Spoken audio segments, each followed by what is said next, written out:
আসসালামু আলাইকুম। বগুড়া সদর ৬ আসনের সম্মানিত ভোটার বিন্দু, আগামীকাল ৯ এপ্রিল অনুষ্ঠিত হতে যাচ্ছে বগুড়া ৬ আসনের নির্বাচন।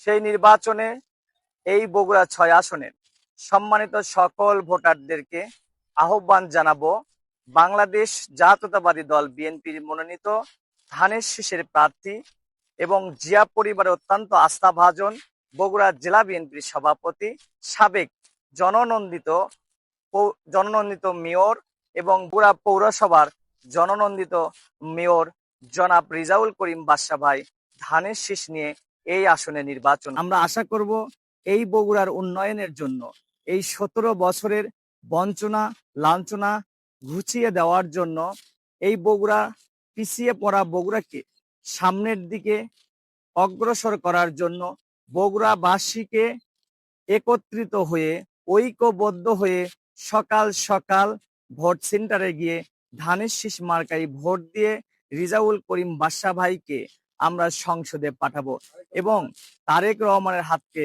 আমরা শক্তিশালী করব ইনশাআল্লাহ। সবাইকে ধন্যবাদ। আসসালামু আলাইকুম।